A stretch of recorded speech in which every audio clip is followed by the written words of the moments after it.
Hi, Dana. Hello, Kim. An honor. You are a legend within the entertainment space, so it is an honor and a privilege to speak to you. This movie, Happy Gilmore 2, is a lot of fun. And I love your character. You're a friend, but I want to talk about your approach to comedy and how, with each role, the comedic timing and also the personality, obviously, it's a different role, is different. Can you talk about within Happy Gilmore's space? How do you find the approach to the character and the humor? Wow. It's really about who you're in the scene with. That is something that's very important because if you're in the scene with other people who don't have comedy timing, it's difficult, because it's like playing volleyball, you're back and forth, back and forth. And sometimes people have to play the straight person. That does not mean that they're not funny. Their straight person has to be good timing also. Right. So, the approach is really to know your lines, know where you're coming from, and not being so married to the lines. That's really important because when you're doing an Sandler film, he'll let you improv. So you really want to come with your loaded gun of comedy, and be ready. So I would say with this character, Bessie, there was not a lot of preparation for that, like a drama you would do. But you just say, you know what, she's coming from this place because I actually had her totally opposite. Once I got on the set, they were like, no, Kim, we're gonna do it this way. I was like, what? So it's really just trusting the director. Kyle was really good at that, and Adam, and letting us uh, find our way. So can you talk about that opening of finding what you thought was the character is actually different than what they wanted? So can you talk about kind of the change, the pivot? Was it on the fly suddenly, or did you have room to figure that out?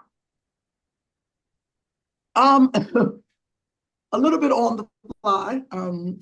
You know, uh, Adam will throw stuff at you, and Kyle, they'll say, try this. And they're laughing and having fun. I'm like, this is not funny. Y'all want me to hurry up and change? Oh, y'all think it's funny. And they do because they're like, oh, Kim, you can do it. Go ahead. Um, which is, they trust you as a stand-up comic and an actress to be able to make a pivot. And that is really nice because you're on a set where you're comfortable and they trust you and you trust them. We have a scene where we're running um, down a hill. And during the running scene, I was like, cut, cut, cut. I was like, listen. I said, I can't do all this. I said, I'm running downhill. I got heels on. My chest is bouncing. And they thought it was funny. I was like, can I half run, basically, and can I stop and do some funny things? They were like, yeah, try it, try it. And then we did it on one side and then the other. And then I swear they just grabbed a neighbor's dog. I'm telling some random dog. I was like, the scene a minute ago. They're like, we're gonna just try it. I was like, y'all just took the neighbor's dog. So it made it just a lot of fun. I looked at her. I knew she was going to become friends with Adam and where she was. Um, so I always with characters, I try to research. I'll go on YouTube and look at people who are in that situation and how they act. Because when it's a comedy, it's not that deep. You pick up a couple characteristics, and then when I got on the set, they were like, "And we changed it. We're gonna do something else." What? She's not that. What? What? They were like, Kim, just be you. So developing in a comedy, unless you're doing like a character, um, who has certain characteristics, it's not difficult because every character has a part of me. So it doesn't make it as deep. My whole thing is even when I did You People with Eddie Murphy, they're like, Kim, come do this part. What? You're gonna be one of the wedding people and blah blah blah. I was like, where are the lines? They're like, Kim, just say whatever. What? So that is always when you work with producers and directors that know you, it's fun. They like, do your Kymism. So it makes it fun. So when you're developing the character, you just like, I just gotta be funny, which, I do a lot of improv work on stage. So it helps in my training. So I was wondering, in your career in general, do you feel that the acting fuels the comedy, or is it the other way around? Wow. I feel like the comedy fuels the acting. And they go hand in hand. But when you're on stage with a live audience, coming through that whole era and just working on it all the time, you are performing. And that's what acting is. You're performing. And in certain stand-up, you act out. That's part of the formula for stand-up. You have the setup, you have then the act out, then you have the retort, and that's to bring it back around. So in your act out, you're performing. Like if I'm talking about my dad, I'm acting out my dad, or I'm acting out my mom or my brothers or my girlfriend. So I really feel like stand-up fuels the acting and vice versa. So when dealing with a set, any set, I was wondering in terms of costuming, do you feel that you base a character around what the wardrobe would look like, or is it more of the other way of how that wardrobe would highlight that personality? Oh, wardrobe is extremely.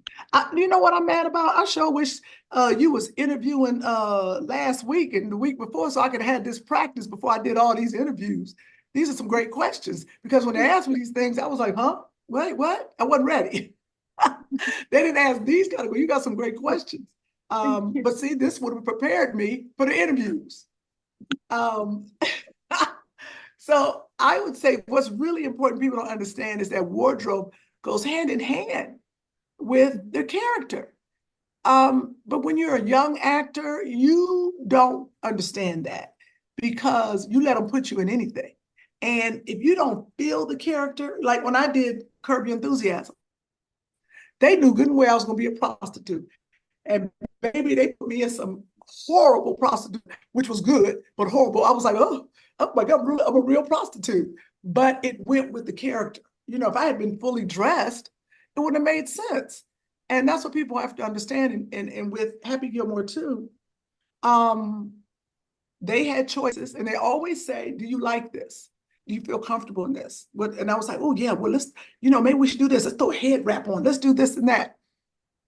So it's always important to be in the conversations with the costumer about your character.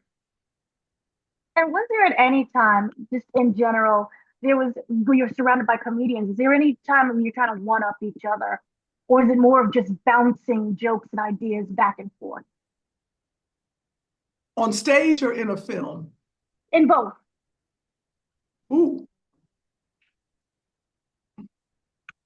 A lot of times, especially with male comics, you get in a room with them and they're all trying to one up each other.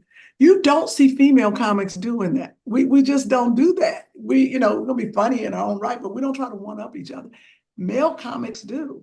I believe in a film, people try to one up, but what you find is that the people that try to really one up are hungrier than you.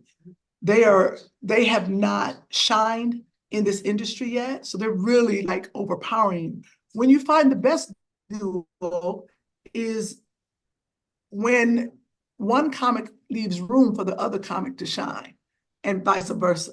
And you both are, because then people don't understand, the audience looks and they look at the other comic like, what are you doing? Because you're overshadowing this person.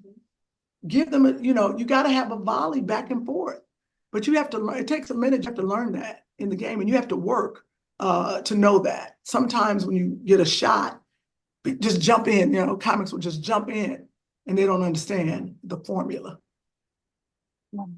Thank you so much for speaking to me. Absolutely delightful to speak to you, and thank you.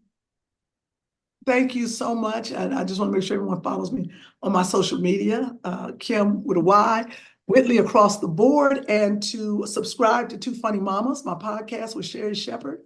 And I just appreciate the time. Thank you so much. It's an honor. All right. Thank you. You too.